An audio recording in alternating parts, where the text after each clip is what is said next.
पूर्व भव श्रवण अर्थात चंद्र राजा का संयम भाग 2।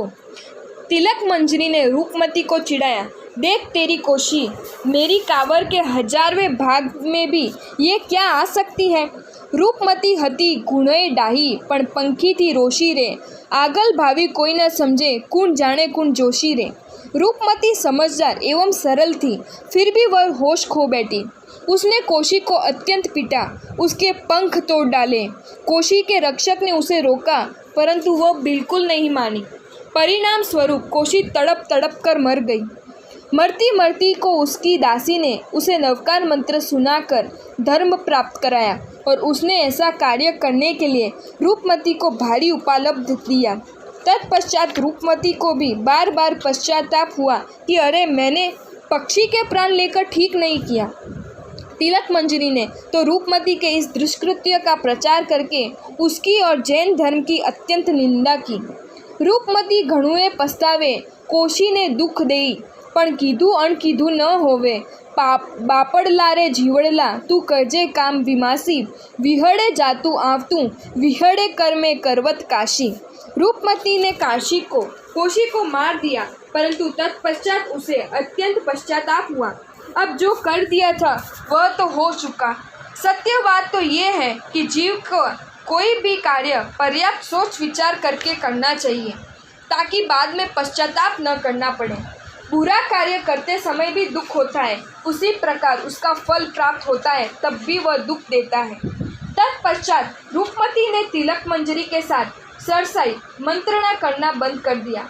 स्वभाव में अत्यंत दृढ़ता लाकर उसने अत्यंत सुकृत उपार्जन किया। राजन, ये कोशी वीरमती रानी बनी क्योंकि मृत्यु के उपरांत वह गगन वल्लभ राजा की पुत्री वीरमती बनी और उसका विवाह राजा वीरसेन के साथ हुआ।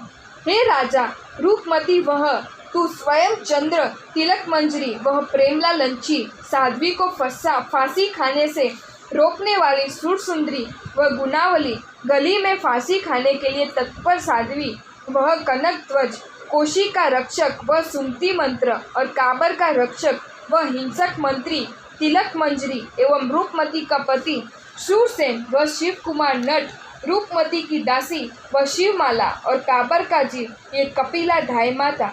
श्री मुनि सुव्रत जिनजिए भाख्या इम पूर्व भव सुहउना रे, सभापति समझ तू कहिए तुझकी बहुना रे। कीधु कर्म जे उदय आवे, तिहा नहीं कोई ना चारो रे, काढ़ियो छे एम सगले आम आपनो वारो रे। राजन, तुमने कोशी के पंख उखाड़ दिए थे, अतः वीरमती ने इस भव में उसे पक्षी बनाकर वैर लिया। तिलक मंजरी ने पूर्व भव में साध्वी पर मिथ्या दोषारोपण किया था, अतः इस भव में साध्वी का जीव कनक ध्वज कुष्टी के रूप में बनकर प्रेमला लच्छी बनी, उस पर विषकन्या का आरोप लगाया। पूर्व भव में कोशी के रक्षक का रूपमती के समक्ष कुछ नहीं चला, उस प्रकार इस भव में गुनावली का वीरमती के समक्ष रोने के अतिरिक्त अन्य कुछ नहीं चला। मरती मरती कोशी को रूपमती की दासी ने संकल्प कराया था, अतः कोशी से बिना वीरमती ने दासी से बनी शिवमाला को मुर्गा उपहार में दिया। हे चंद्र राजा, इस प्रकार तुम्हारे पूर्व भव का अधिकार एवं संबंध है और इस कारण इस भव के प्रेम अथवा वैर के संबंध आश्चर्यकारक नहीं है। संसार में सर्वत्र इसी परंपरा का साम्राज्य है। पूर्व भव का संबंध श्रवण करके चंद्र राजा विरक्त हो गया। उसने गुणशेखर को आभा के राज्य सिंहासन पर बिठाया और मणिशेखर आदि राजकुमारों को अन्य राजा प्रदान करके प्रसन्न किए। चंद्र राजा के साथ गुनावली, प्रेमला, सुमति मंत्री, शिव कुमार, शिवमाला एवं 700 रानियां दीक्षा अंगीकार करने के लिए तत्पर हुई। गुणशेखर ने दीक्षा का महोत्सव अत्यंत शानदार किया और उन सब ने भगवान मुनि सुव्रत स्वामी के कर कमलों से भावपूर्वक दीक्षा अंगीकार की। चंद्र राजा चंद्र राजर्षि बने। सांप कैचुली उतार कर चला जाता है, उसी प्रकार उन्होंने आभा नगरी एवं उसकी रुद्धि का परित्याग करके संयम ग्रहण किया और सर्वस्व परित्याग कर दिया। विहार के समय गुणशेखर आदि समस्त प्रजाजन आंखों से अश्रु बिंदु टपकाते रहे, परंतु वे तो शत्रु मित्र च सर्वत्र समचितो बनकर आभा से निकलकर धरातल पर विचरने लगे। चंद्र राजर्षि ने संयम ग्रहण करके स्थविर भगवानों के पास ज्ञान अध्ययन किया और कठोर तप प्रारंभ किया। फलस्वरूप उन्होंने कर्मक्षय करके केवल ज्ञान प्राप्त किया।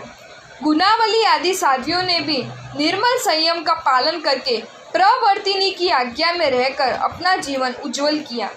केवली भगवान चंद्र मुनि महात्मा अपना अंत समय समीप जानकर उपकारक सिद्धाचल पर आए और अंत में वहां एक माह की संलेखना करके सिद्धि पद प्राप्त किया। सुमति साधु, शिव साधु, गुनावली एवं प्रेमला भी केवल ज्ञान प्राप्त करके अनेक जीवों को प्रतिबोध देकर मोक्ष में गए। शिवमाला आदि साध्वी अनुत्तर विमान में गई और वहां से महाविद्य क्षेत्र में जाकर मुक्ति प्राप्त करेंगी। इस प्रकार पूर्व भव की लीला समेटकर जगत को लीला समेटने का उपदेश देने वाले उनका जीवन आज भी अनेक जीवों के लिए उपकारक है।